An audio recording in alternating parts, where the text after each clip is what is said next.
Ya, Assalamualaikum warahmatullahi wabarakatuh. Selamat pagi semuanya. Kita izin mulai materi KKA di pagi hari ini. Jadi anak-anak, di bulan ini Bapak Ibu Guru sudah harus mengumpulkan soal STS. Jadi artinya apa? Tidak lama lagi anak-anak akan menghadapi STS. Nah, untuk itu, jadi ada materi KKA yang harus diselesaikan dan harus Bu Sinta sampaikan. Oleh karena itu, kita langsung saja masuk ke materi hari ini. Oke, coba semuanya sambil dibuka catatannya di minggu lalu, Bu Sinta sudah minta anak-anak untuk mencatat materi bab ketiga, betul? Prom bertahap.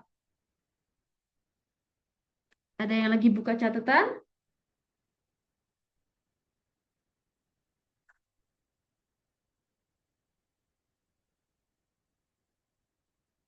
Oke, mungkin em, anak-anak bisa sambil disiapkan ya catatannya bahwa di minggu lalu Bu Sinta udah minta anak-anak untuk merangkum gitu ya, menyalin materi bab 3 prom bertahap.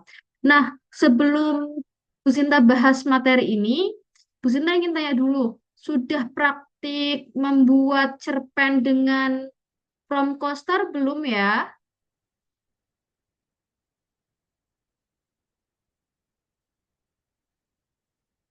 Sudah, Bu. Sudah ya Hazik ya?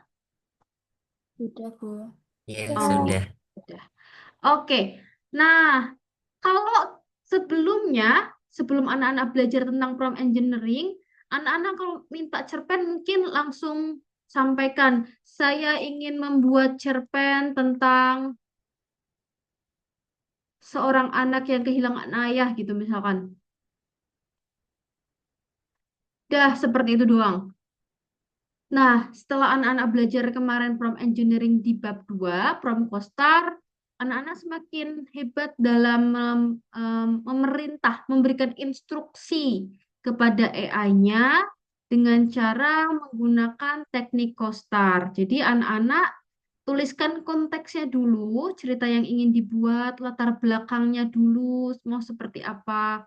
Seorang ibu single mother yang harus membesarkan dan menghidupi empat orang anak seorang diri sejak ditinggal pasangan meninggal, dan seterusnya. Terus objektifnya apa sih? Anak-anak ingin misalkan menghasilkan sebuah puisi atau menghasilkan sebuah cerpen gitu, boleh. Style kan gaya bahasa. Gaya bahasanya bisa formal, informal, gaya gaul, atau gaya bahasa yang puitis. Silakan kalian tuliskan. Lalu tonnya. Tonnya ada yang haru, nuansanya ya. Kita bisa bilang haru ataupun bersemangat ataupun marah gitu ya. Atau nuansa yang menghibur dan sebagainya. Audiensnya, penontonnya siapa sih yang akan membaca hasil dari AI-nya? Apakah seorang dosen sastrawan bahasa Indonesia atau seorang anak SD? Nah, itu nanti hasilnya akan berbeda. AI paham bahasa yang tepat untuk penonton tertentu. Kemudian respons format. Kalau di cerpen, respon formatnya adalah contohnya menggunakan 600 sampai 800 kata dengan sudut pandang pertama yaitu aku. Nah, itu contoh from CoStar. Nah, hari ini kita akan belajar tentang yang namanya prompt bertahap. Ini tugas di minggu lalu, Bu Sinta udah minta anak-anak untuk mencatat, jadi hari ini tinggal simak saja penjelasan dari prompt bertahap ini. Nah, prompt bertahap ini apa sih? Namanya juga prompt bertahap. Ada kata bertahapnya ya. Artinya kita memberikan perintah secara berurutan, tahap demi tahap, supaya AI-nya memahami standar terlebih dahulu. Kualitas yang bagus untuk menghasilkan suatu karya itu seperti apa. Lalu kita minta si AI-nya untuk memikirkan proses sebelum menghasilkan output. Nah, tahap-tahapnya apa saja? Ada 4. Yang pertama, role prompting. Role dari kata role ya, artinya peran, artinya kita menyetel peran AI. Kedua, meta prompting, yaitu kita meminta AI memikirkan standar kualitas terbaik. Yang ketiga, structuring. Kita minta AI menjelaskan langkah dalam membuat sesuatu atau menyelesaikan sesuatu. Dan baru terakhir, execution. Kita meminta AI menghasilkan suatu karya berdasarkan standar dan langkah yang disebutkan sebelumnya. Jadi kita sangkut pautkan dengan poin nomor 2 dan nomor 3. It's okay kalau anak-anak belum paham, karena ini baru teori ya, belum tergambarkan maksud dari langkah demi langkah ini seperti apa. Nah, Bu Sinta langsung saja contohkan. Coba perhatikan, supaya anak-anak kebayang. Ini contoh kalau kita meminta AI untuk membuat cerpen tanpa teknik ya, gini. Tolong buatkan cerpen gini ya. Tolong buatkan cerpen tentang seorang anak yang kehilangan ayah.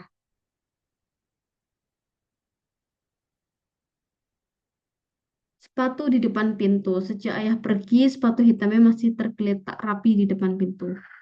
Lumayan, bagus. Nah, terus coba dibandingkan dengan bab kedua kemarin, teknik prompt Costar. Sinta ambil poster yang ini, sama ya, ceritanya adalah tentang seorang remaja di desa pesisir yang harus menghadapi kenyataan bahwa ayahnya tidak pernah kembali dari laut, sementara ibunya diam-diam menyimpan rahasia tentang kepergian itu. Nah, terus kita sampaikan objektifnya menghasilkan cerpen ya AI gitu. Tolong buatkan cerpen ya gitu. Terus kemudian untuk stylenya, Bu Sinta minta bahasa yang puitis, menggunakan majas metafora dengan simbol alam, kata laut, senja, angin, dan harus mudah dipahami gaya bahasanya. Tonnya, Bu Sinta minta yang haru, reflektif, dengan akhir yang tenang. Audiensnya, Bu Sinta minta pelajar SMA dan pembaca sastra pemula supaya bahasanya mudah dipahami. Respon formatnya, Sinta minta cerpen dengan 600 sampai 800 kata dengan sudut pandang pertama A. Coba kita kirim, ini menggunakan teknik prompt Costar yang kita pelajari di minggu lalu. Oke, kita lihat. Laut selalu tampak seperti halaman buku yang tak selesai ditulis. Bagus ya, lebih puitis dan em, kalau tadi intronya tuh sejak ayah pergi kayak terlalu standar gitu. Nah, ini lebih ke gong gitu. Laut selalu tampak seperti halaman buku yang tak selesai ditulis. Tiap senja, aku berdiri di bibir pantai. Wah, puitis sekali. Nah, ini untuk prompt Costar. Jadi harapannya anak-anak udah tahu nih, ada teknik prompt Costar dan anak-anak bisa manfaatkan teknik prompt ini untuk lebih ahli lagi, supaya lebih ahli lagi untuk menggunakan AI. Nah, selanjutnya, hari ini Bu Sinta akan ajarkan anak-anak menggunakan prompt bertahap. Nah, ini dia. Anak-anak nanti akan praktik, coba semuanya perhatikan supaya paham dan bisa mengerjakan tugasnya. Yang pertama, tahap pertama tadi apa? Kita sambil lihat catatannya boleh. Role prompting. Nah, kita menyetel peran si AI. Kita bilang, kalau kita misalkan mau membuat cerpen, maka kita minta si AI-nya untuk berperan sebagai penulis cerpen bestseller yang karyanya sering dimuat di media sastra. Bu, apakah harus seperti ini? Tidak. Anak-anak bisa karang sendiri. Contohnya adalah, kamu adalah seorang penulis cerpen yang viral, yang gaul, yang disenangi oleh anak muda. Boleh. Anak-anak sebelum Bu Sinta lanjutkan, suara bising Pak Tukang masuk nggak ya?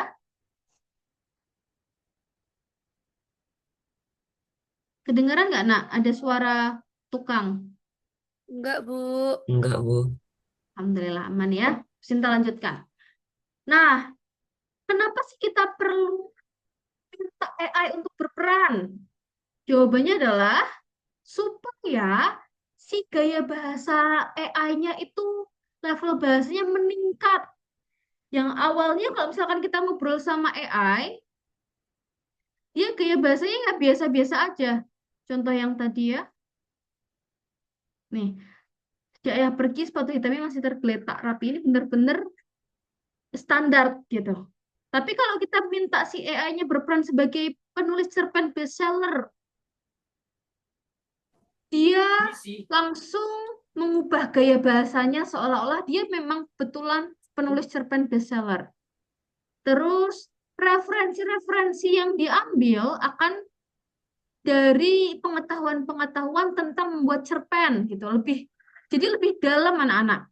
Terus menghindari jawaban yang terlalu umum, terlalu general. Jadi dia sudah fokus untuk suatu peran yaitu penulis cerpen.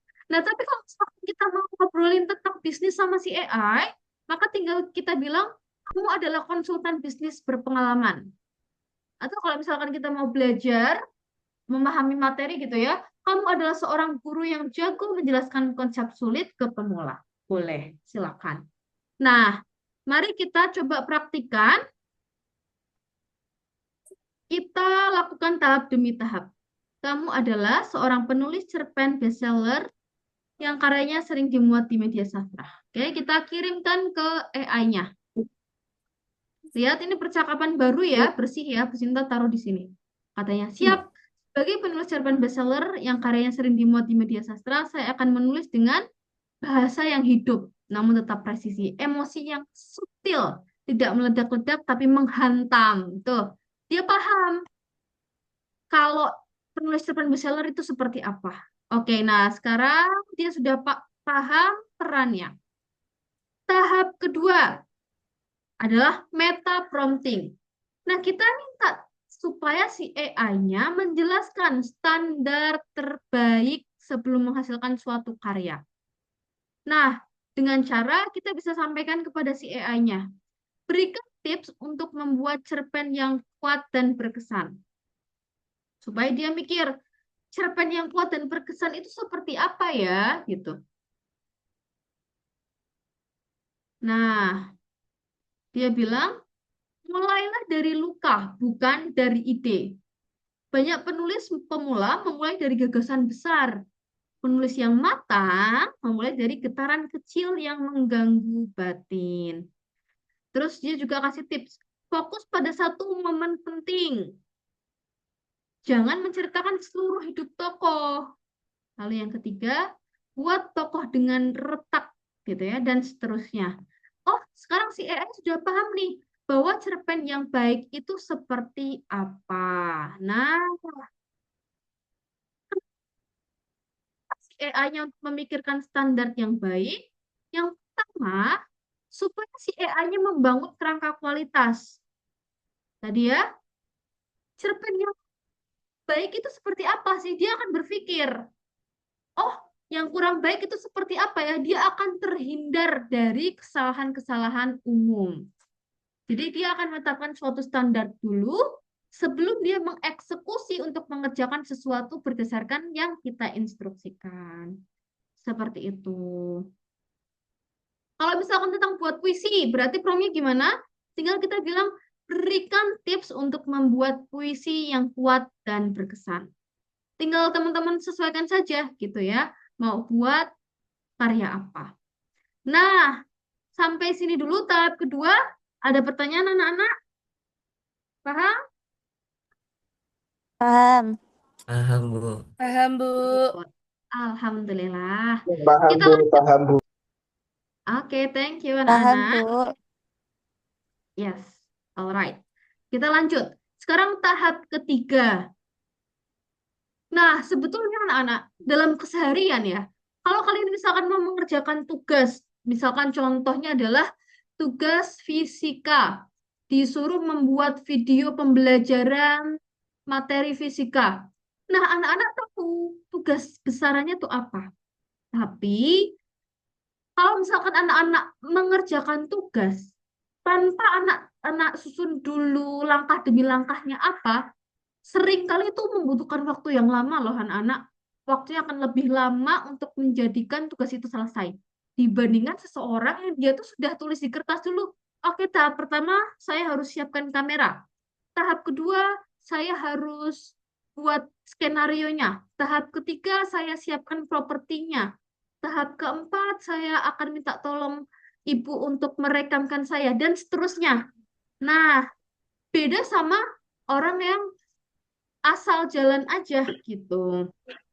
Sama kita minta si AI-nya untuk memikirkan dulu langkah demi langkahnya untuk membuat suatu karya. Jadi kita bilang kepada AI-nya, sebutkan langkah-langkah untuk membuat cerpen terbaik berdasarkan tips yang kamu beri.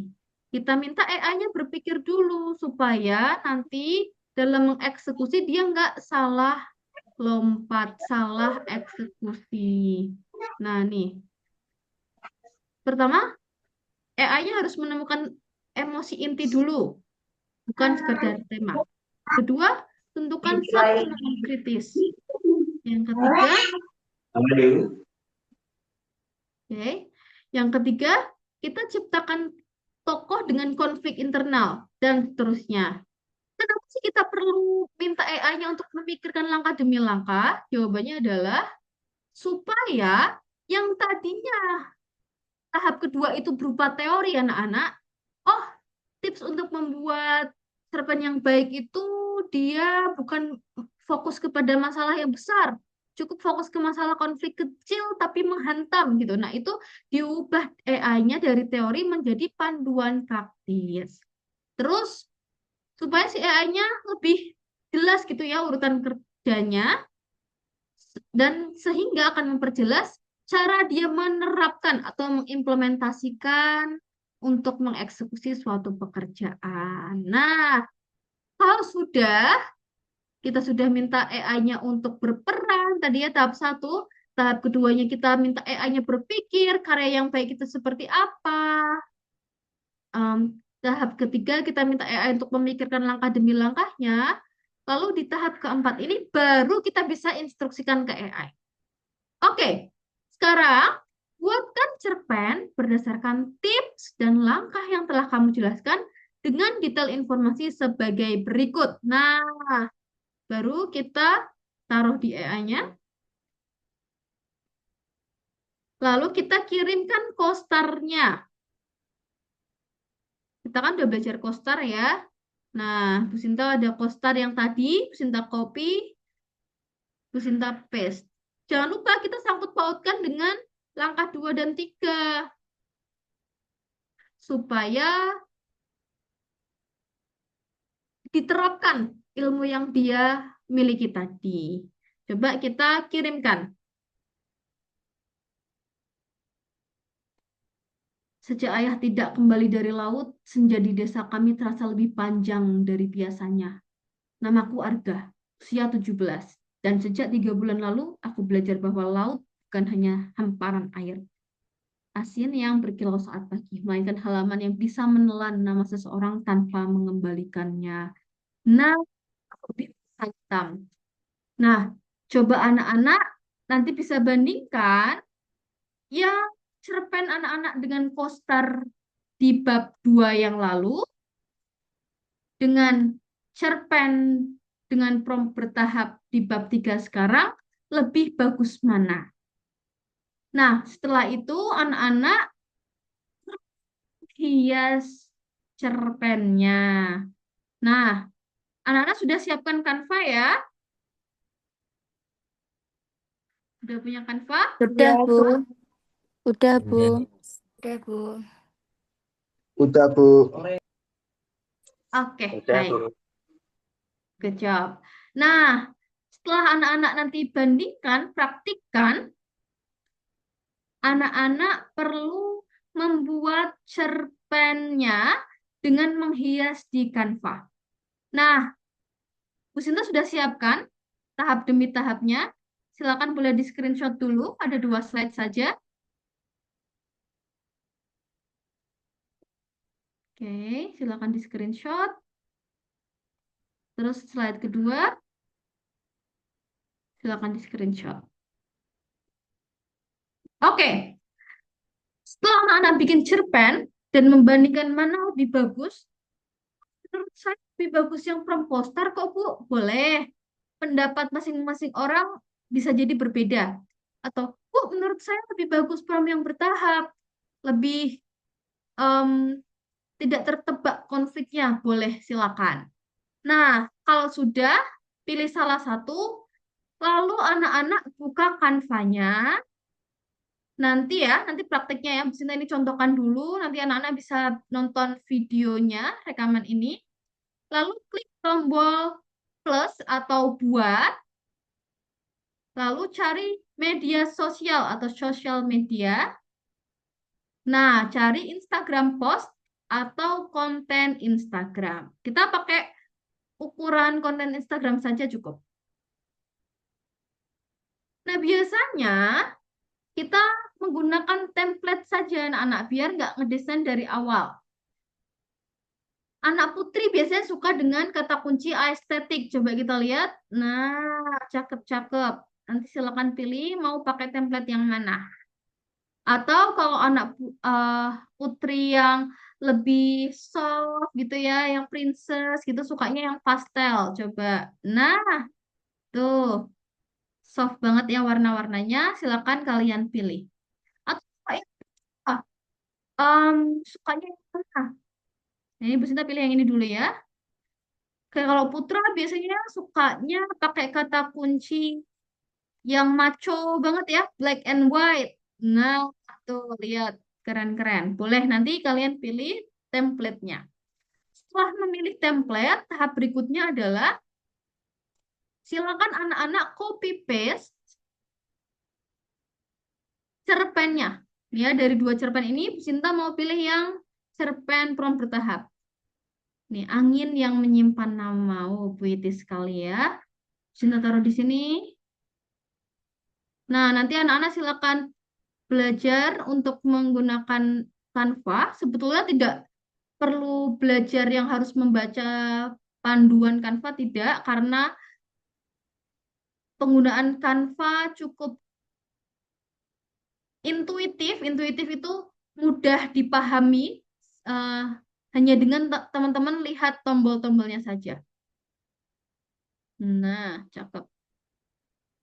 Oke, di sini Bu Sinta taruh judulnya, lalu Bu Sinta tuliskan nama Bu Sinta.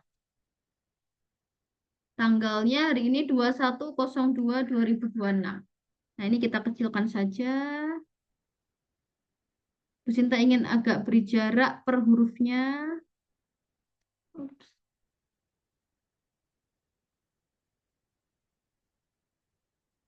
Oke. Nah, kalau sudah, silakan taruh di sini. Di bawahnya boleh, di atasnya boleh. Sudah lebih kecilkan lagi. Oke, judulnya sudah. Lalu kita belajar memindahkan.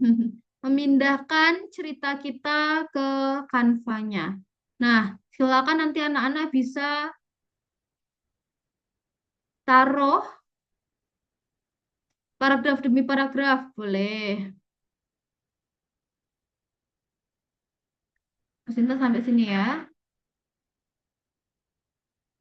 Nah, Sinta paste. Sinta suka rata kanan kiri. Nanti kalian boleh atur. Lalu Sinta kecilkan. Kecilkan fontnya.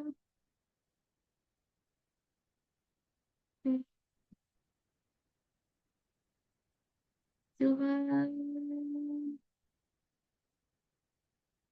Nah, perhatikan. Ternyata terlalu panjang anak-anak.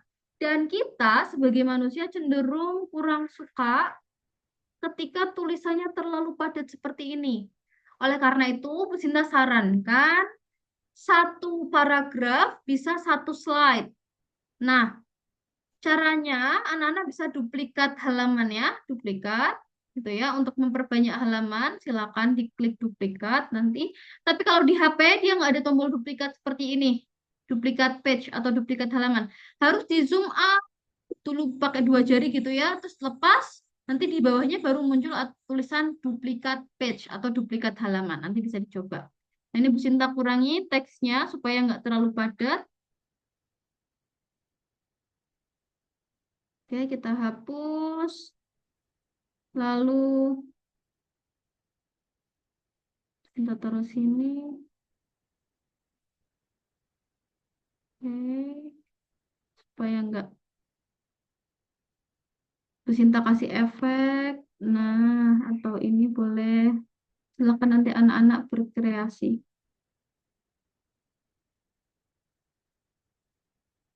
Oke, coba tanpa efek. Oke, nah lebih jelas tulisannya. Silakan nanti anak-anak kreasikan sampai cerpennya selesai. Bu, minimal berapa halaman? Nggak ada minimal. Ini Bu Sinta hapus saja. Bu Sinta duplikat dari sini. Sampai cerpen kalian selesai. Setelah namaku Arga, lanjut lagi ke sini. Di copy, paste gitu ya. Dan seterusnya. Kalau sudah, perhatikan langkah berikutnya adalah anak-anak perlu simpan dulu cover cerpennya ini. Bu, ngapain sih kita perlu taruh di Canva? Yang pertama, Bu Sinta dapat masukan dari anak-anak, masukan yang sangat membangun. Bu, ajarin dong untuk bisa dapetin uang dari internet. Nah, ini Bu Sinta akan ajarkan supaya anak-anak bisa menjual karya digital di internet. Dan ada salah satu rekan kita, ada di kelas 10 gitu ya, dia ternyata sudah terbiasa menjual cerpen. Dan ada anak yang nanya ya, Bu, emang ada yang beli cerpen kita gitu? Kalau Bu Sinta nggak mewajibkan tugas ini harus ada yang terbeli anak-anak, cuman betulan kenyataan ada rekan kita di kelas 10 yang dia sudah bisa menghasilkan uang dari cerpen-cerpen yang dia buat. Nah, kita pertama-tama siapkan dulu covernya. Kalau kalian belanja di Shopee, Tokopedia, pasti ada gambarnya kan ya. Nah, sama kita perlu siapkan gambar untuk produk kita. Kita centang yang page 1 saja, halaman 1. Formatnya ya, jangan lupa apa? Formatnya adalah PNG. Kita download. Nah, nanti kalau sudah selesai cerpennya ya anak-anak, misalkan ini katakanlah contohnya sudah selesai. Oke, kita simpan dulu ya. Terus kita taruh di folder desktop, terus cerpen. Seperti biasa, dimulai dari kelas, absen, nama lengkap. Ini untuk mempermudah anak-anak mencari file cerpennya. Save. Oke, lanjut. Kita simpan lagi, tapi formatnya adalah PDF standar. Nah, ini yang akan kita jual. Kalau yang tadi cover, kalau yang ini cerpen yang akan dibeli oleh para pembaca. Oke, ini Bu Sinta taruh di sini. Judul seperti biasa. Cerpen 10.6. Absen. Terus nama lengkap. Oke, sudah. Kalau sudah, silakan nanti anak-anak buka yang namanya link.id. Nah, ini ibaratnya adalah Shopee, Tokopedia gitu ya. Nah, ini tempat untuk kita menjual produk-produk digital. Nanti silakan anak-anak mendaftar gitu, sign up. Silakan. Kalau Bu Sinta udah punya akunnya, Bu Sinta tinggal sign in. Lalu Bu Sinta menggunakan akun Google. Oke. Nah, perhatikan. Bu Sinta kasih lihat dulu contoh toko Bu Sinta. Ini toko Bu Sinta. Bu Sinta jual flashcard, cerpen-cerpen ini ya, contoh-contohnya. Oke. Nah, anak-anak silakan pertama-tama ubah dulu tampilan tokonya di bagian appearance. Nih, kalian bisa ubah temanya. Misalkan Bu Sinta ingin temanya hijau gitu, hijau ketupat boleh. Atau warna-warna pastel boleh. Kalau yang ciwi-ciwi biasa suka warna pastel, silakan. Nah, ini untuk merubah tampilan toko. Nah, ini ya. Lalu, silakan anak-anak masuk ke inti dari jualannya. yaitu kita menjual produk. Sebentar, sebelum kita mengupload bahan-bahan yang kita miliki, tadi ada cover, ada cerpen berupa PDF, anak-anak harus siapkan dulu deskripsinya. Kalau kalian beli barang di Shopee, Tokopedia, pasti ada deskripsinya ya. Nah, supaya si calon pembeli tahu apa sih isi dari em, produk digital kita. Nah, kita bisa minta ke AI-nya. Kita bilang, nih ya, Bu Sinta masih ada percakapan sama ChatGPT-nya yang isinya adalah cerpennya.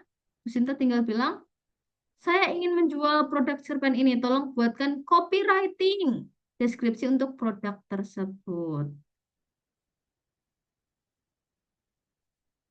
Oke, nah kita buat si calon pembelinya penasaran. Cerpen puitis tentang laut, kehilangan dan rahasia yang disimpan senja. Bagaimana rasanya menunggu seseorang yang mungkin tidak pernah berniat kembali, dan seterusnya. Nah, ini kita copy. Kita taruh di produk kita. Oke, sudah lengkap, sudah ada cover, sudah ada deskripsi, sudah ada barang produknya.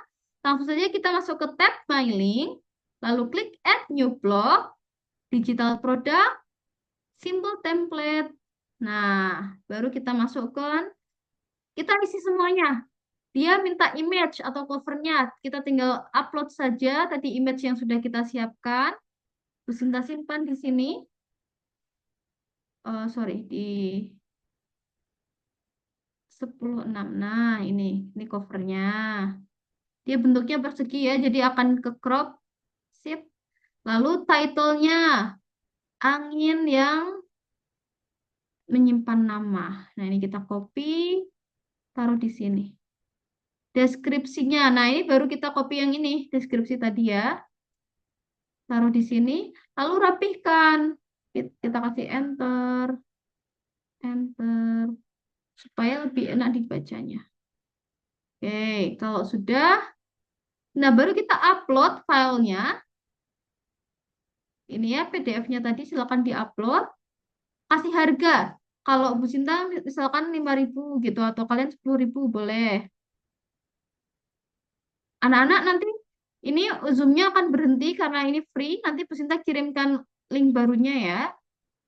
Kalau sudah, nih tampilannya Bu Sinta milih yang large. Kita add digital. Sudah.